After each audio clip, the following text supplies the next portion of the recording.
I think it's just going to get weirder and weirder and weirder, and finally it's going to be so weird that people are going to have to talk about how weird it is. Eventually people are going to say, what the hell is going on? It's not enough to say it's nuts. You have to explain why it's so nuts. The invention of artificial life, the cloning of human beings, possible contact with extraterrestrials, the systems which are in place to keep the world sane are utterly inadequate to the forces that have been unleashed. Welcome back to Forbidden Knowledge News. I'm your host, Chris Matthew. Happy New Year, everyone. I hope you had an amazing 2025, and I wish you the best 2026 ever. Today, my guest is Michael Kopf. First, check out our films. Doors of Perception is on Amazon Prime. Occult Louisiana is on Tubi, Roku, Apple, and more.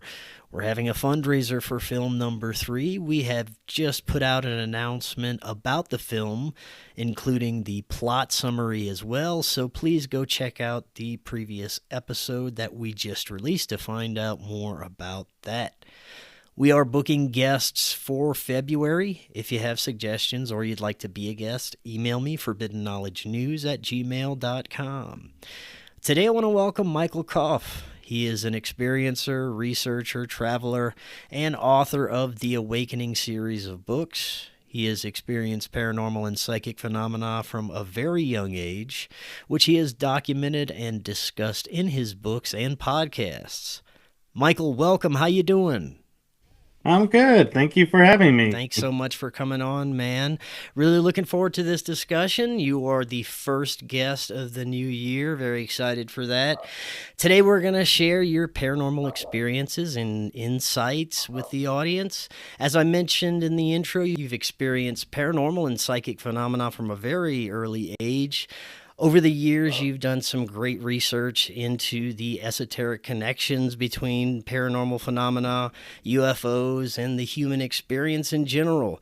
There's a lot we can discuss. Before we do, let the audience know a little bit about yourself, also how they can find out more. Sure. So, as you mentioned, my name is Michael, and I am a paranormal investigator, and I've been with teams or actually paranormal investigating since 2018, and I got into the paranormal as I was having experiences ever since I was a kid, and so pretty much feel like I grew up in it. And one of the funny stories about my childhood and everything was my parents would talk about a haunted house before I was born that they lived in and the experiences they had. And then I would talk to them about conversations, and they were like, wait, these conversations happened before you were born. And so I was like, well, I can't explain how I know these conversations, but so it's kind of, I guess you could say, in my blood, so to speak. And I find it interesting researching the unexplained and trying to figure out why is it unexplained, and is there, how many possibilities can we explain it? And so it's like a puzzle to me.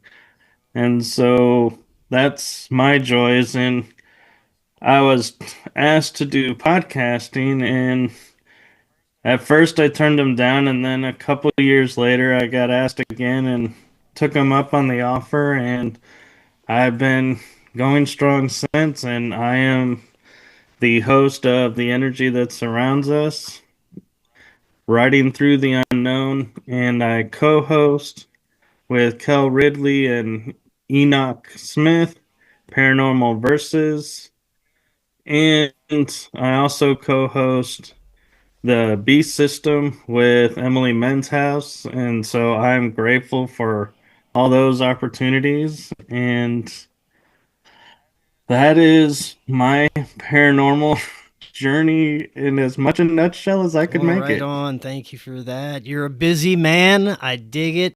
Where should we start with your earliest paranormal experiences? I'd like to hear about how everything started for you. Well, my earliest experience that I got memory of and have been learning over the years happened when I was 2 years old.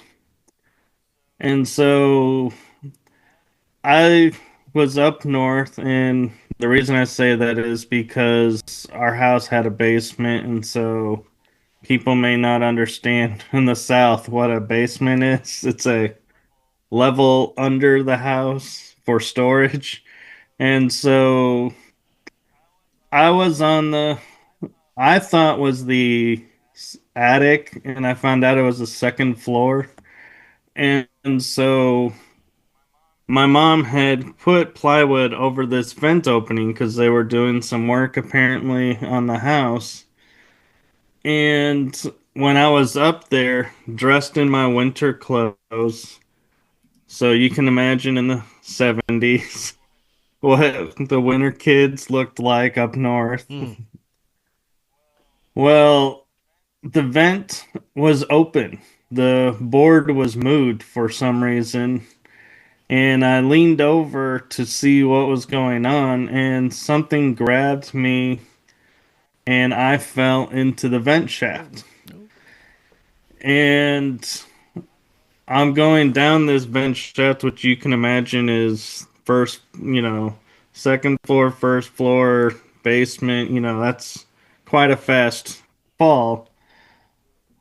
Well, I started having memories of talking to some beings and saying, like, what's, going on, you know, if I'm going to do this in the future, I need to be able to do this. I need access to these gifts, these abilities, and having this really in-depth conversation, which when I remembered the conversation, my first take was, what 2-year-old has this awareness and foresight to even engage this type of conversation? So you had these memories after you fell down the shaft or while you were falling? The memories came as a teenager. Oh, It started coming and started unfolding even more when I got into my 40s. so the memories are from that time period when you fell down there. Okay. Right. And so I now look at it as I had to be pulled out of time, because you can imagine having this type of conversation, it is not going to be fit into falling down this shaft because there's nothing to hold on to. And so I then hit the concrete basement, get up, walk it off. No broken bones, no bruises, nothing, which was amazing. And my first memory was seeing this blue like light beam that just kind of set me down, and I was like, this is who I talk to. And when I was talking in my 40s with the podcast guest, she's in Greece. She picked up on my story, and when I was talking with her and said there were two beings. One being pulled you in by accident, and she goes, accident, with quotation marks. And the other being took me away from that being, and that's who I talked to. So I was like, okay, so this is interesting. And when I was talking with someone, somebody else mentioned when I was sharing this story, they go, it's interesting. You could understand the being. And I said, what do you mean? She goes, well, how did you know what that being was saying? And I said, that's true. I never thought about that, that I instantly could communicate with this blue being.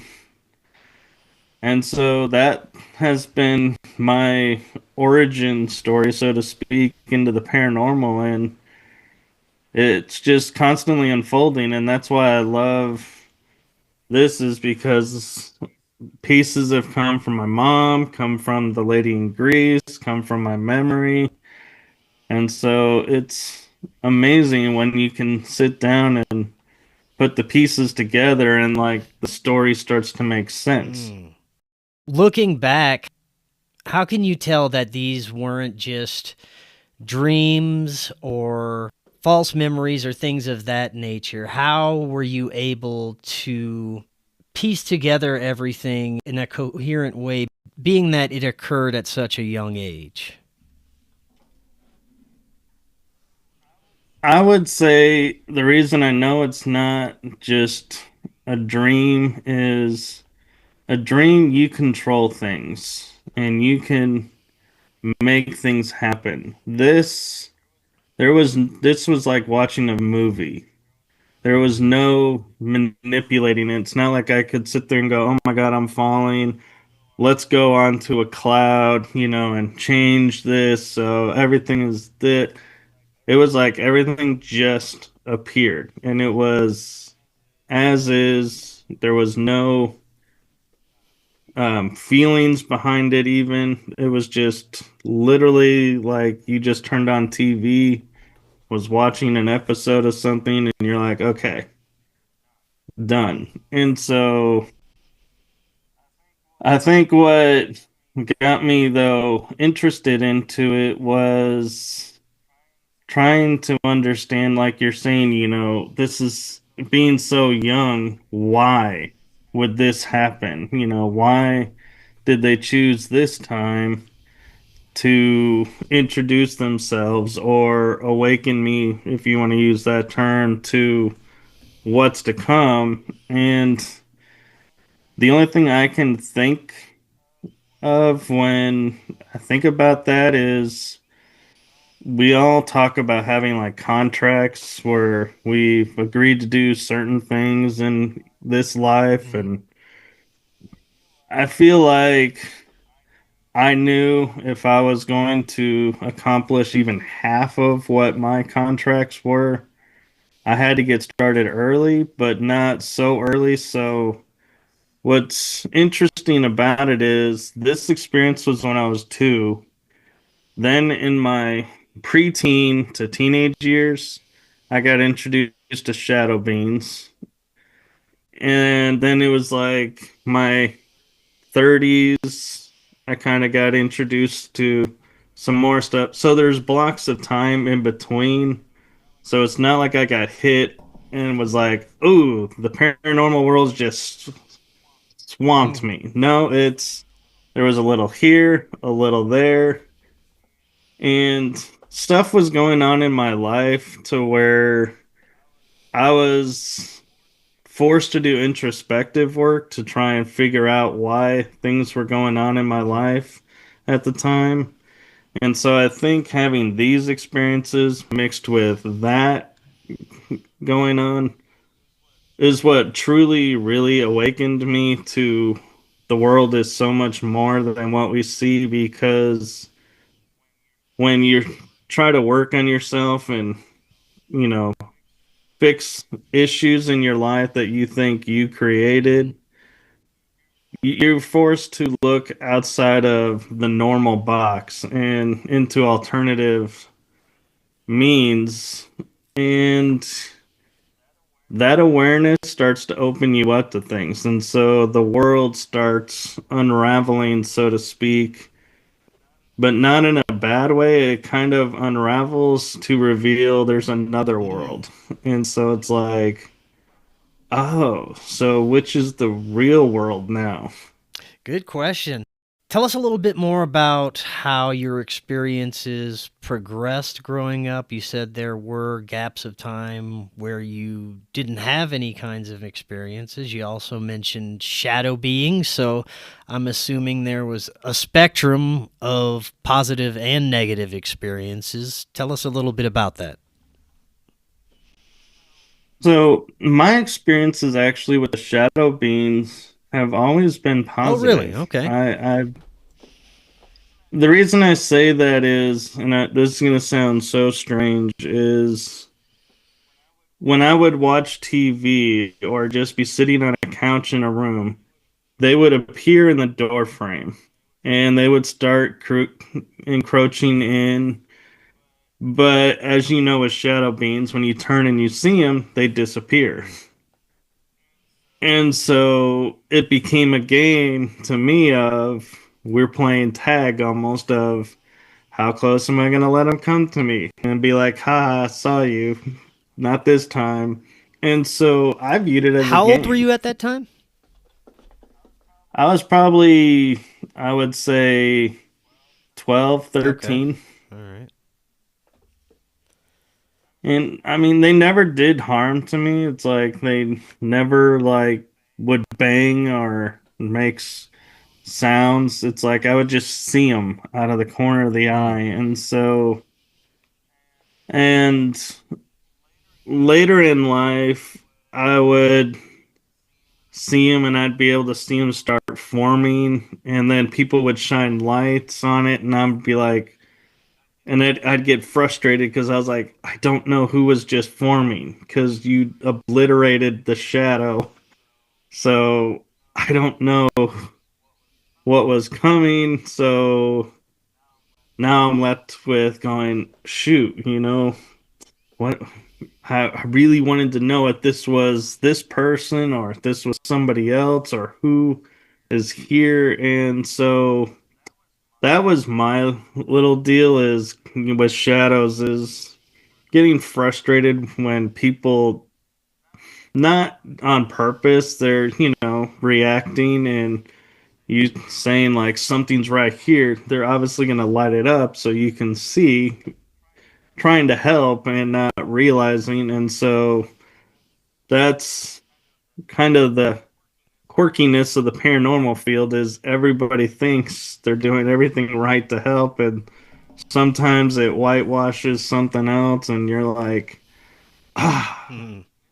missed a chance. Well, we'll hopefully get another chance, or maybe they'll come in another place and we can meet then. But it's a game of patience, and I used to tell people if you're not comfortable, one, sitting by yourself in a room for like an hour doing nothing, don't become a paranormal Hmm. investigator.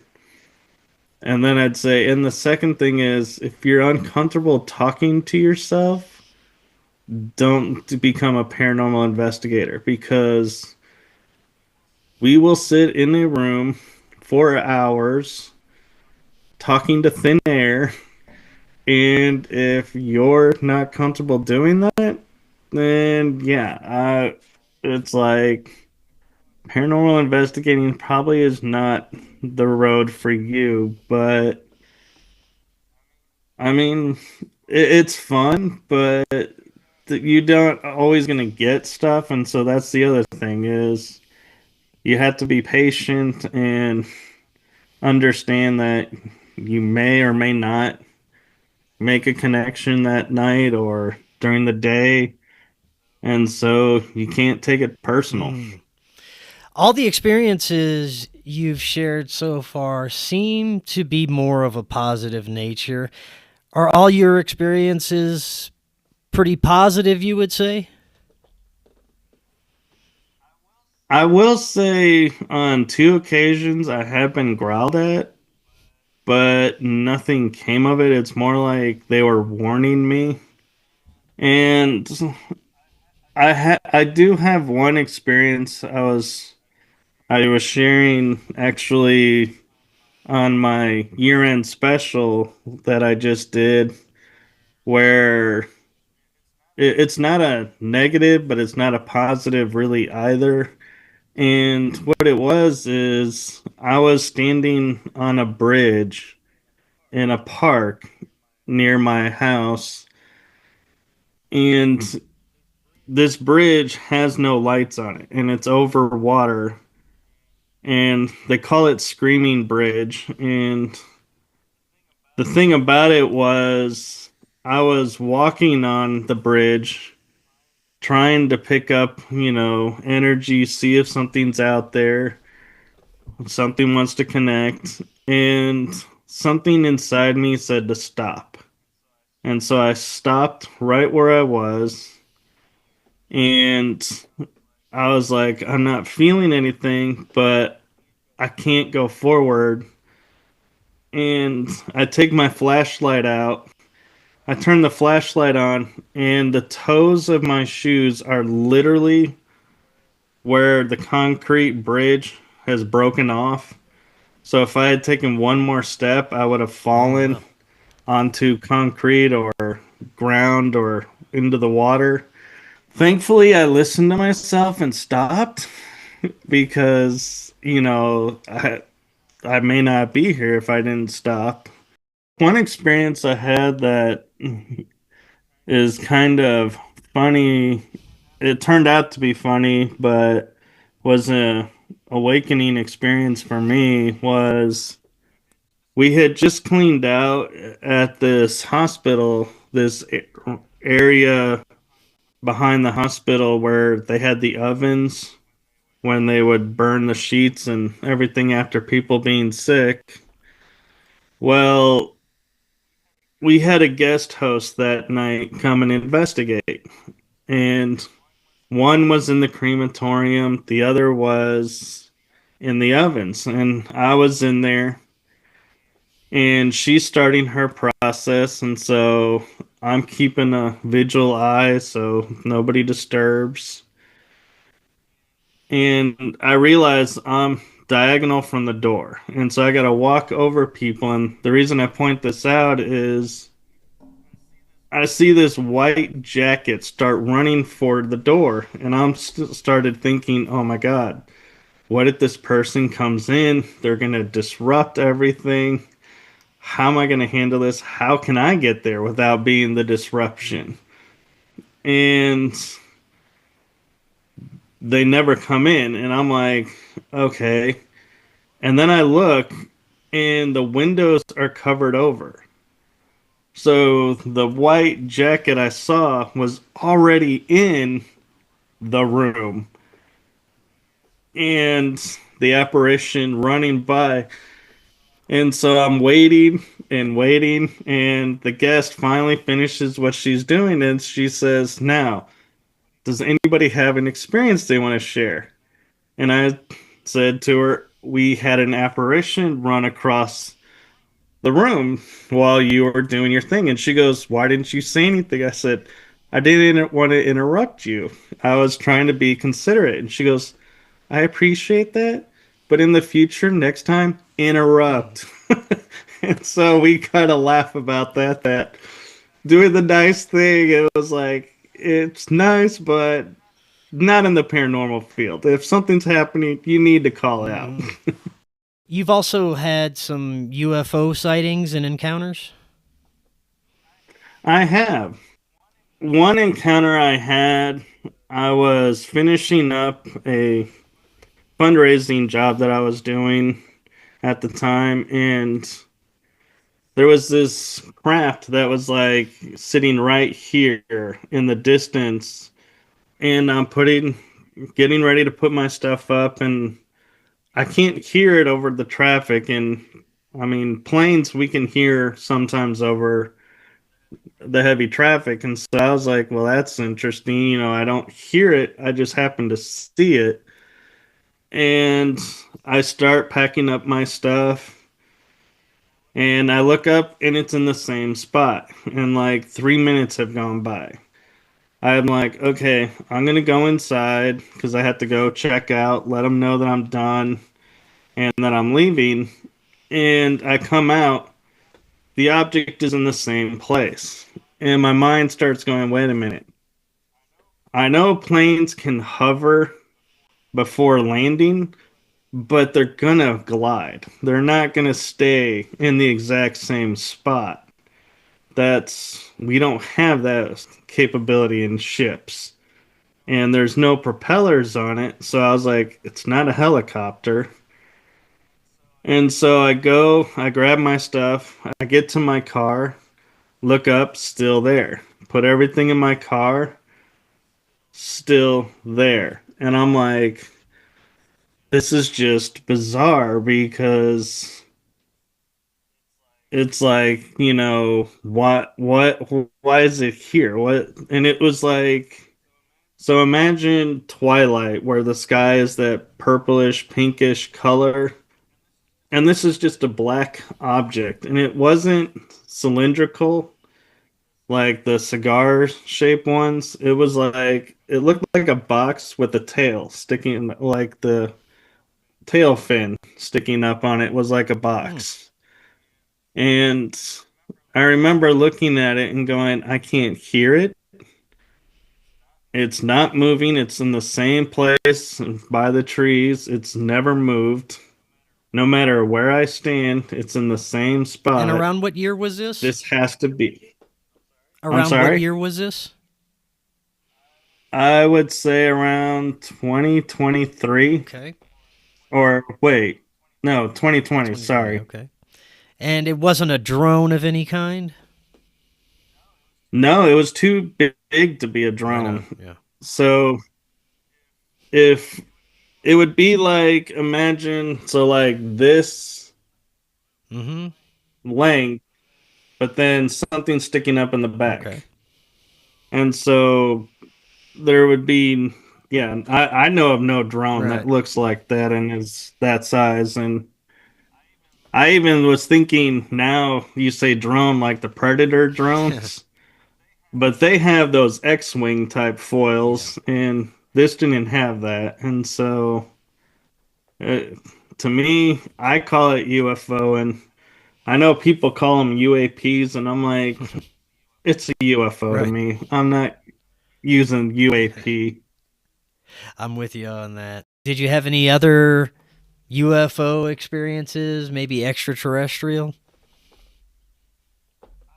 I wouldn't say extraterrestrial that I can Hmm. prove, but I did have a incident that I seen, and I think it was around 2017-ish, where I was visiting my parents' house, and my house is like a 2-minute drive away.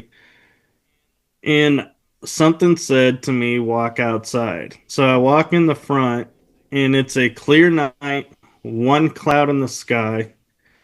And when I look at this cloud, it's over my house.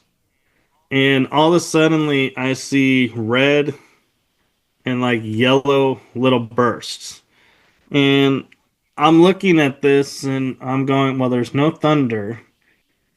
It's not ball lightning. They literally look like impacts. Like, because I watch sci fi movies. So, when the phaser or laser hits like the shields, it creates that little luminous Mm-hmm. burst. Well, that's what it was looking like to me.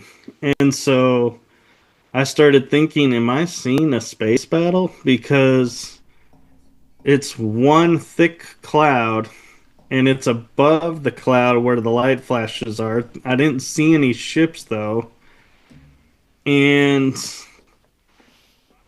I'm starting to question what I'm seeing. So I go and I get my mom, and I go to my mom. I go, "Do you want to see something interesting?" So he goes, "Yeah." And so she witnessed it as well. And I then had the thought after it was over, going, when I walked back in and saying, "Please, God, if this is a UFO battle, disintegrate the ships. Don't have them crash into my house. I don't think I have insurance coverage for a ship crashing in my house. So please don't let that happen." Yeah, definitely. You don't want a UFO crash into your house for sure. Let's get into your research and some insights into the phenomena overall, whether it be ghosts, haunting, spirits, or even extraterrestrials. In my perspective, it does seem to be connected to human consciousness.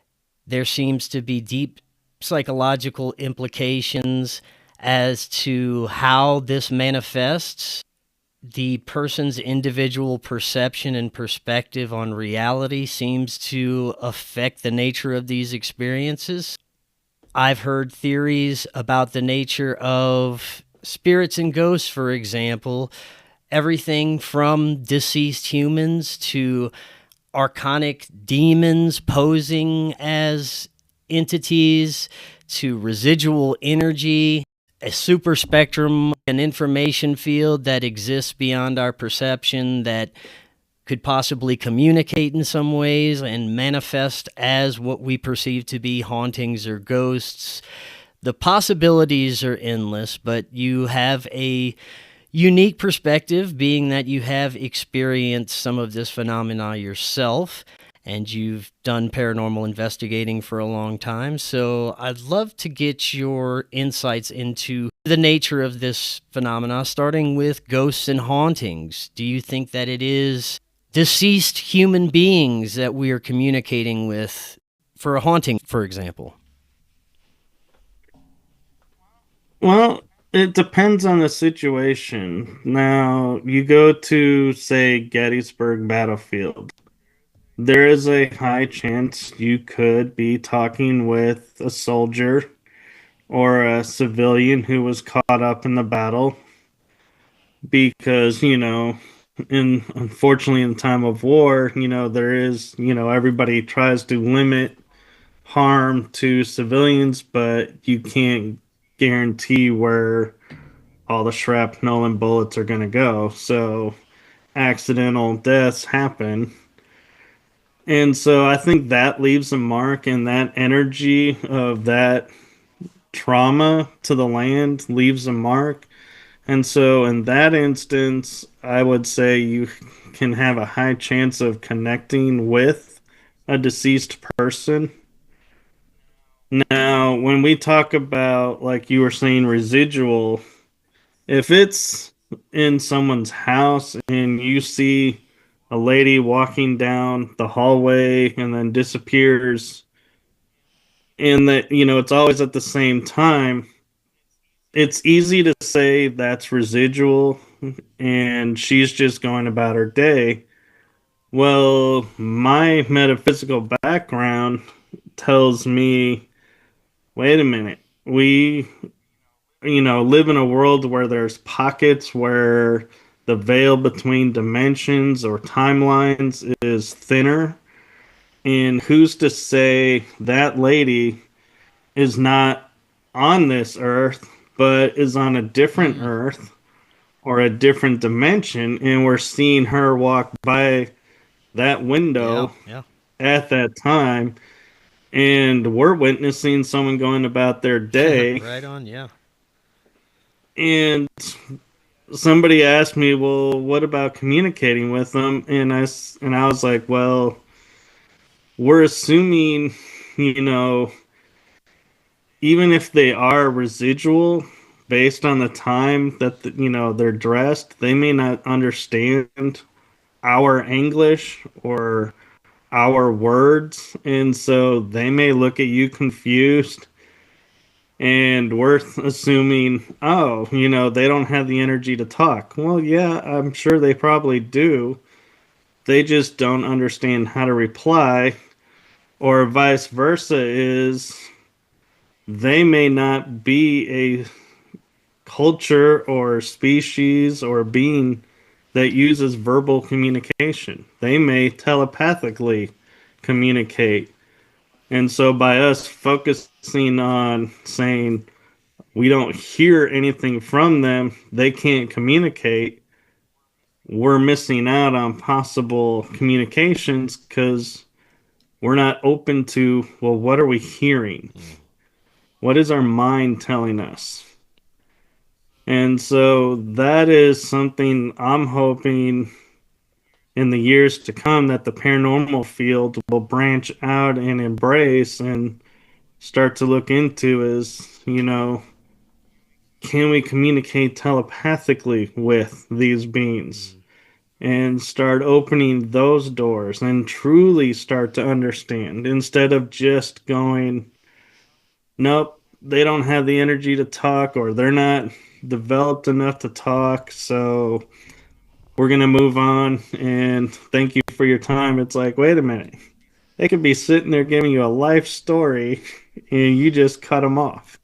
Let's talk a little bit about the dark side of paranormal. What are the beings and phenomena that are concerning to you that you think are the most dangerous?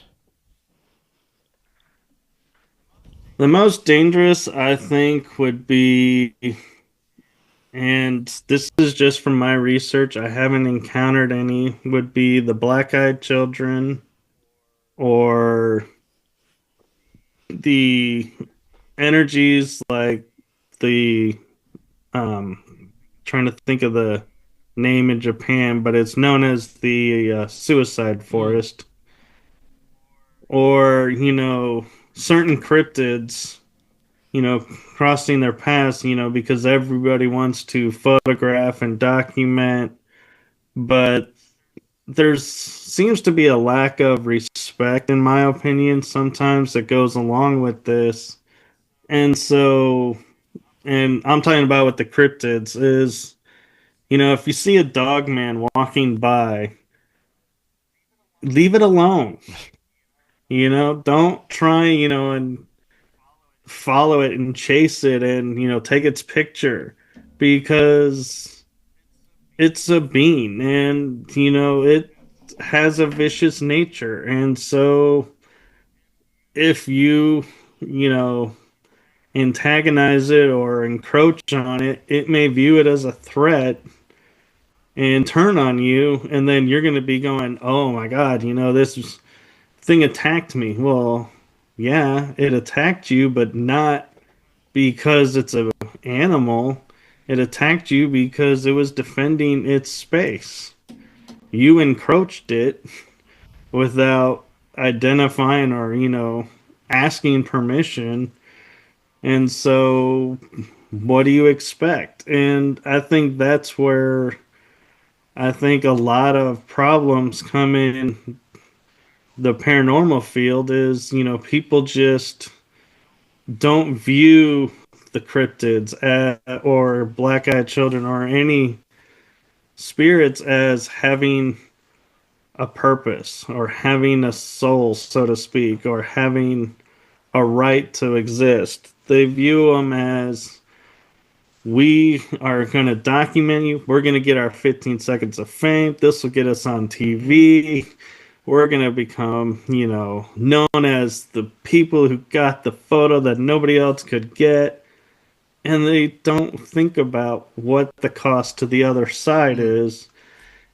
And I think that's why the other side now is becoming more selective. And by that, I mean, I was watching on the History Channel, Haunted History, and they were talking about a hotel, for example, where there's ghosts that are constantly walking these halls, but only certain people see them. It's like they'll say a certain number of guests will see it. They've never seen it and they work there. And it's like, well, why is that? Well, the guests are there because they want to experience the paranormal. The people that work there, they're there just doing their jobs. They're not really interested in going, oh, what can we do to help you? Or they may be like, I don't believe in ghosts, so I'm never going to see one. And it's true. They most likely never will. Mm-hmm.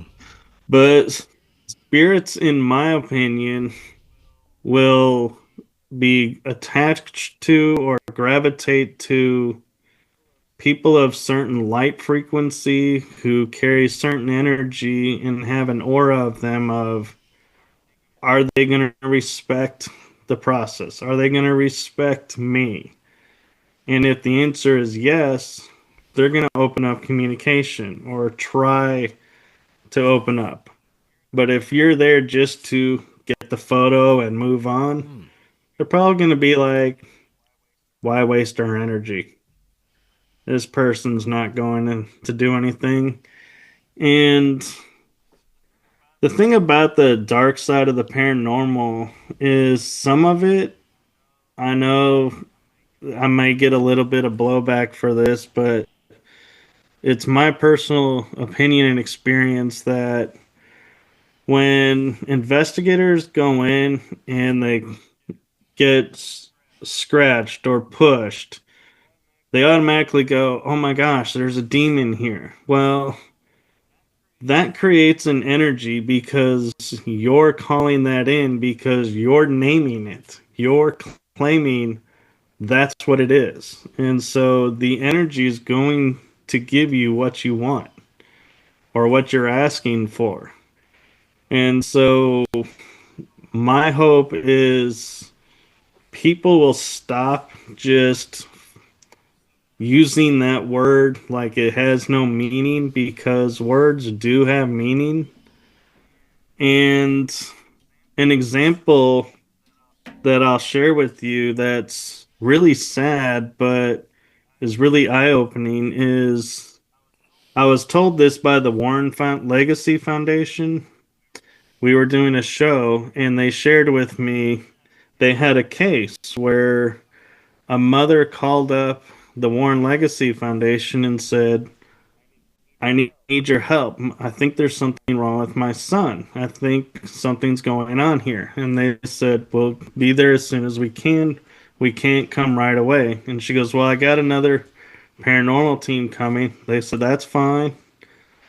Well, the team comes and investigates and leaves the house saying, well, your son has like 70 demons attached to him, and there is no hope for, him, in our opinion, and leaves. The next day, the Legacy Foundation gets a phone call from the mom, and she says, you don't need to come. And they said, no, ma'am, we promise we can help your son. We'll get everything taken care of. And she goes, no, you don't understand. My son took his life because of what this paranormal team said. And it's like, that's the part about where I think is the darkest part of the paranormal field is people who go out and make these claims and make these comments to people and not really think about the impact of what that statement will make. I mean, in all seriousness, we were questioning even, does this paranormal team even have experience dealing with demons? Would they even really know a demon if they met one? Mm-hmm. Could it have been an angry spirit that they misidentified? And why would you say to somebody you have 70 attachments and no hope?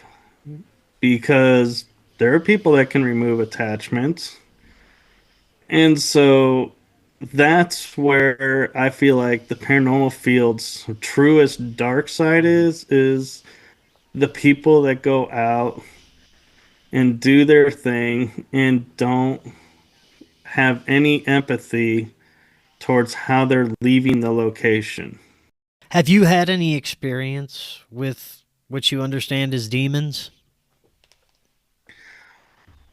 I don't know if it was a demon or not, but I do have a story of I was in a room outside of the attic in a house where we were investigating with two guest investigators, and it was my first time there, and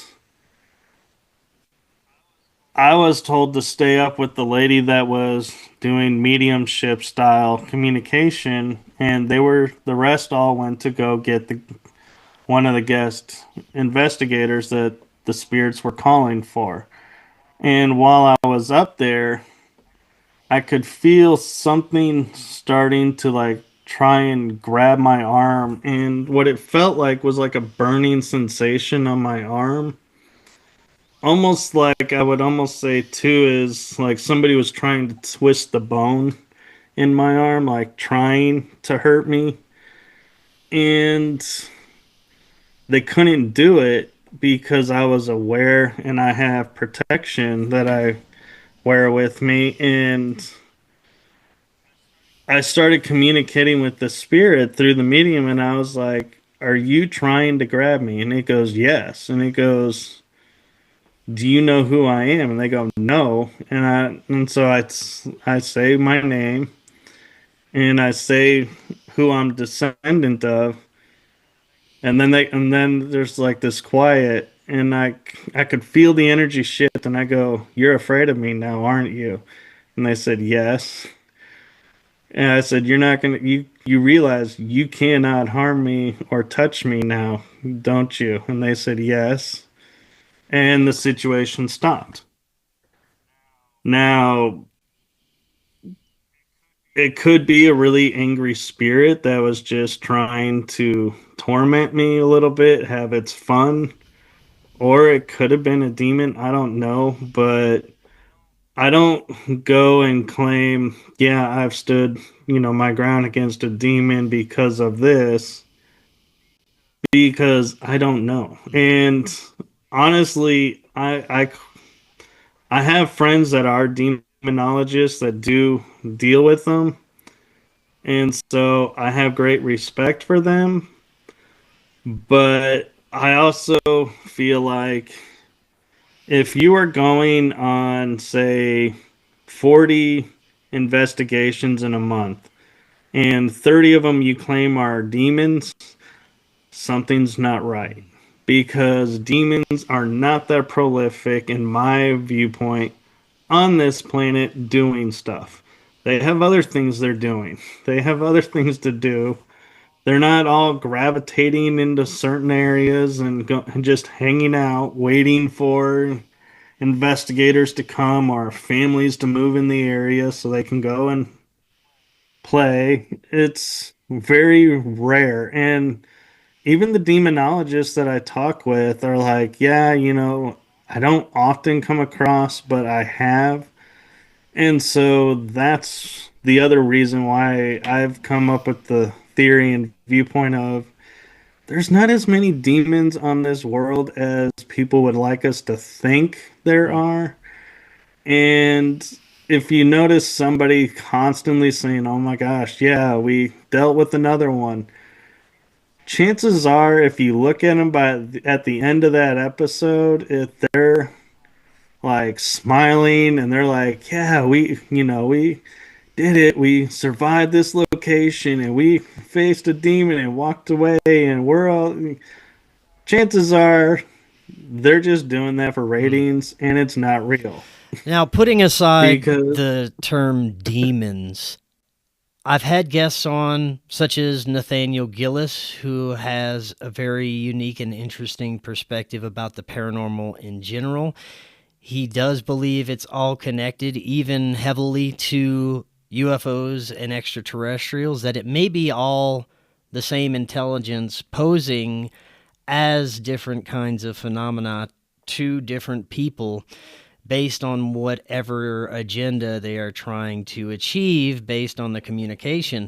Negative spirits, tricksters, if you want to call them, that have the ability to pose as anything essentially. From what I understand, there are trickster beings that can manipulate perception and present themselves as different kinds of entities. How can we tell what we're dealing with? How can we tell if it's all not the same thing, like Nathaniel Gillis's theory, that intelligence that is essentially a parasite in human consciousness that poses as whatever it wants to, essentially? What are your thoughts on that possibility? Well, first off, I'm surprised because I've never heard of Nathaniel, but I have a very similar theory that I have just come across within the past few months of thinking about, because we're living in a world where we're talking about disclosure and meeting ETs and first contact. Well, how do you determine how first contact should go? You send out a scouting party ahead. Well, what if some of these shadow beings that as I was talking about with some friends, I said, what if, in the corners, these shadows are really the ETs looking and going, how would these people react if we just showed up? Mm. And testing the waters and using like paranormal investigators as guinea pigs to say, okay, if we show up in this form, Mm. this is what's going to happen. If we show up this way, this is what's going to happen. And so, what if all the, not all, but a lot of these hauntings or experiences in open land really are ETs running experiments on, the best way to reach out and say Mm. hello? And we're misinterpreting it because we don't recognize what we're seeing in our mind.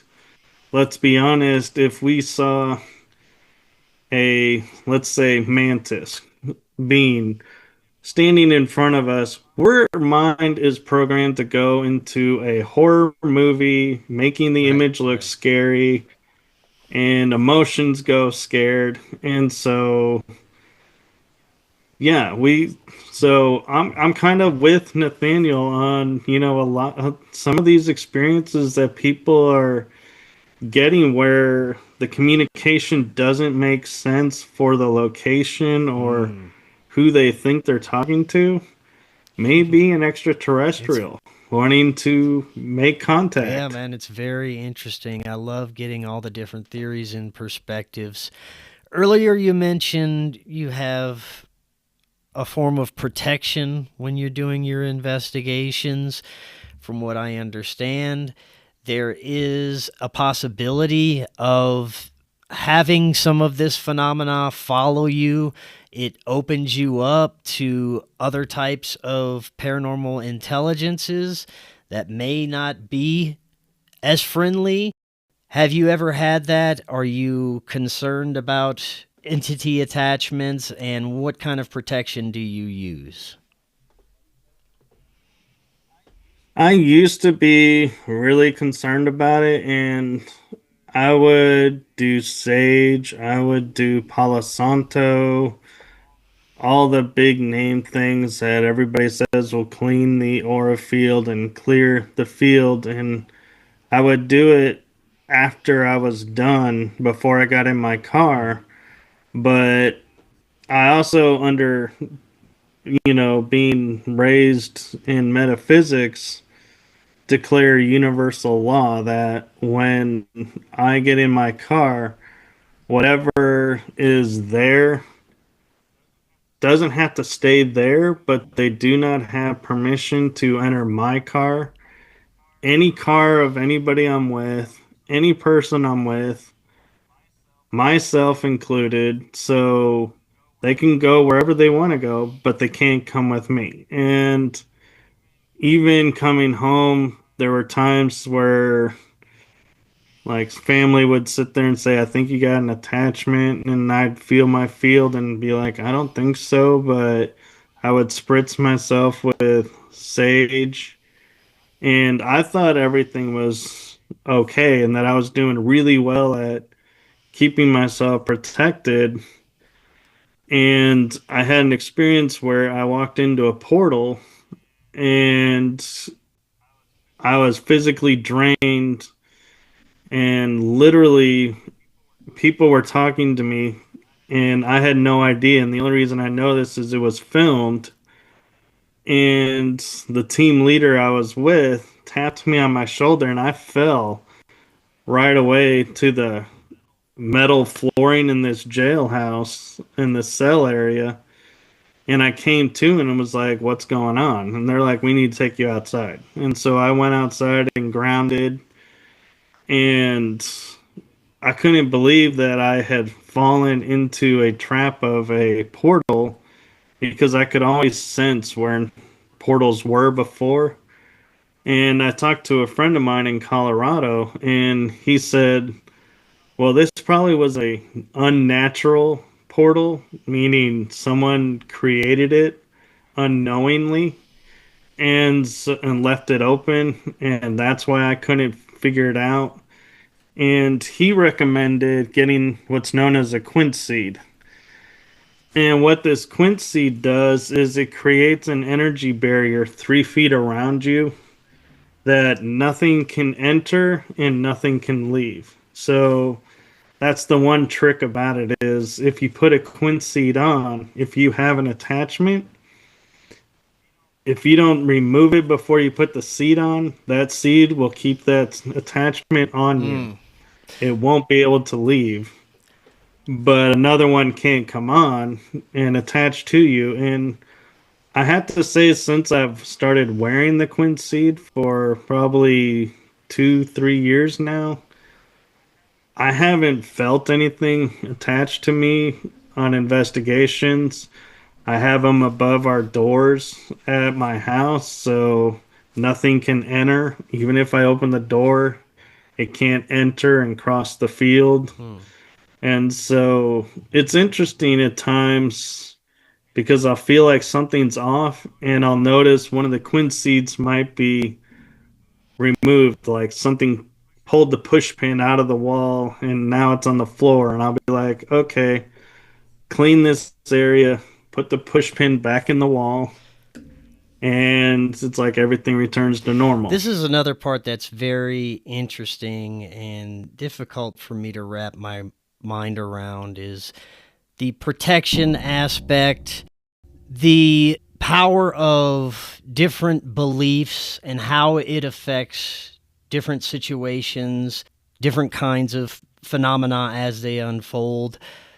I've heard from some researchers that you have to have a specific kind of prayer, that you have to be in a certain state of mind in order to have protection. There's many different methods that people have expressed over the years of how to protect themselves from ghosts or the paranormal or demons. And it seems that each method is very different but can yield different results, but it also depends heavily on the experiencer's belief system.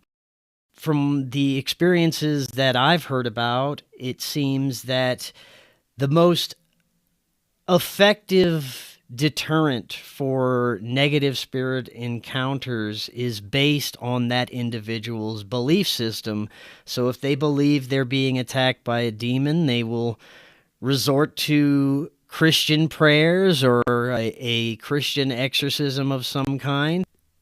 It's very interesting how that can differ so dramatically between each person's experience. This goes to another grand possibility of what could be unfolding with paranormal phenomena is egregores, thought forms, the power of the human mind and the power of individual psychic energy, dormant psychic energy that we are not aware of that could be expressing as paranormal activity. I know the mind is so unbelievably powerful, and we know very little about the capabilities that the human mind and human consciousness has. It opens up bigger questions as to what we're experiencing with paranormal. Could it be coming from our own minds? I think it's very possible, and probably I would say about 90% accurate because having the metaphysical background I have, I come from a background of intention is everything. By that is, if I have the intention of entering a building and coming face to face with a negative entity, I'm going to come face to face with a negative entity. My energy is pulling it in. That's my purpose. That's what I asked for. If I go in and say, everyone's like, you can't go in this one room, everybody that goes in there has stuff thrown, and I go in there with the intention, nothing's going to get thrown, nothing's going to hurt me, nothing will hurt me. It's almost like an invincibility. The only thing is, and this is the tricky part, is In the metaphysical world, we view intention as your power, your inner power. And so if you have an ounce of doubt that you actually can do this or have this power, then that power will fail. You've put a chink in the armor, so to Yeah. speak.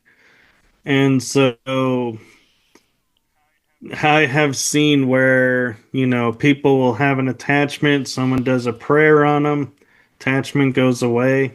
I think that's great. More power to them. That's the power of their belief. Their intention is this prayer will clear me. It cleared them. So that the one key thing to me though is people have to realize is everybody is right, everybody is wrong. Yeah. It's Yeah. the intention is what's driving everything, not this person's ritual saved me.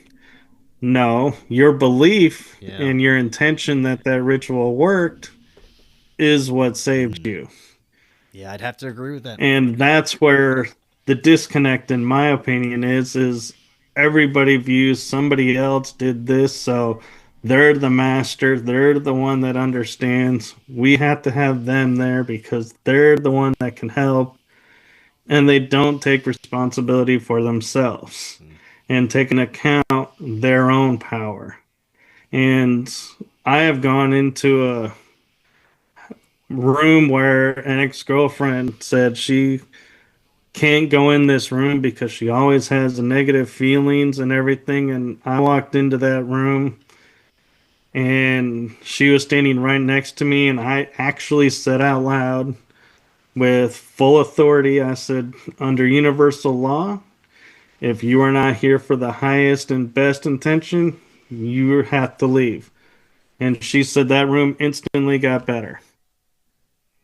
And she was like, you need to come over more often. I said, no, this is how you do it. And I turned and told her to say this and to own it and believe it and have no doubt in your mind that this will work because that's the key. And it was like my way of programming her intention to do what she wanted it to do and not rely on someone else. Whether she continued or not, I don't know.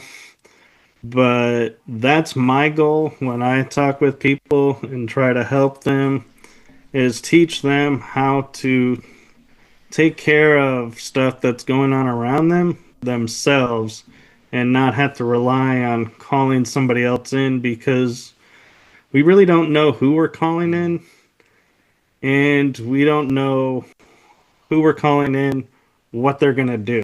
And so it's better when you can do it yourself and rely on yourself and have your own self power. And there's no problem calling in paranormal people to help you with it, but just don't rely on them. Last few minutes, earlier you mentioned black-eyed children. I'm always fascinated about these kinds of stories. Have you heard any very interesting stories about black-eyed children or any profound encounters in general that we could close out on?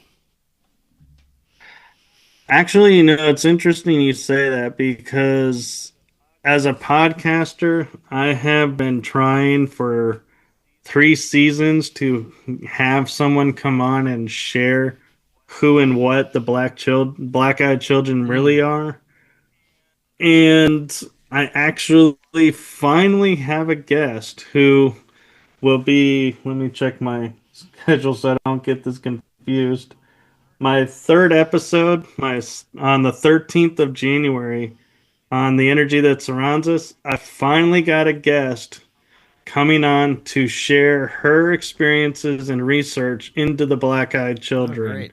So I am so excited. And what I have come across and learned is they seem to be attracted to people who are in low energy states, meaning if you're depressed or you're feeling off and not yourself and not your usual self, you're Mm-hmm. vulnerable, that's when they're going to appear. And they're there to take advantage and to siphon energy. And a lot of spirits and negative entities, that's what they feed on, is fear and everything. And so they show themselves and manifest themselves to those people who they can latch on to and have an unlimited source, so to speak, of food. And I know it sounds strange to refer to humans as food, but that's, in my research, that's really kind of what we are, is energetic food. And Mm-hmm.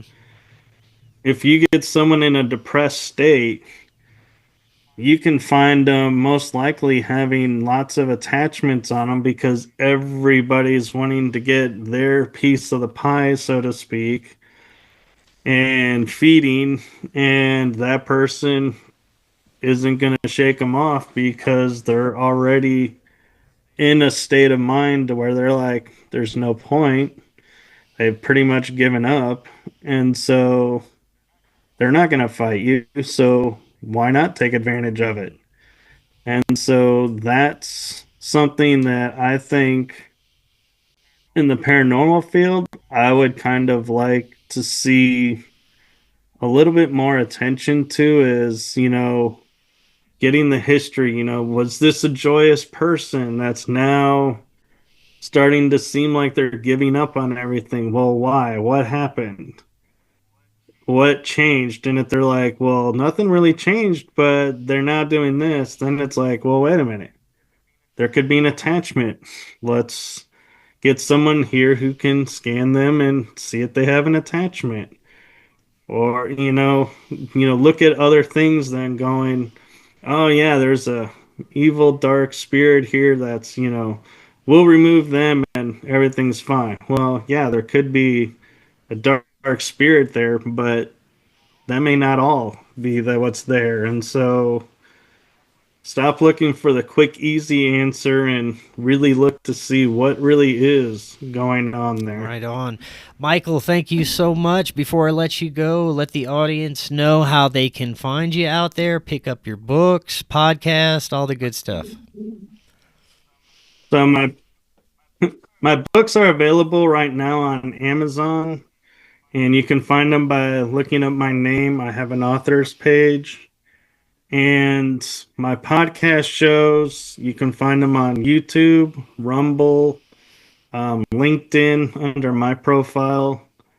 I try to be everywhere. I have a Spotify channel as well. And I gave Chris my link tree, which has all the links. Michael, thank you so much. Definitely love to talk again in the future. Until next time, everyone, have an excellent evening. We will talk again tomorrow. We'll see y'all then.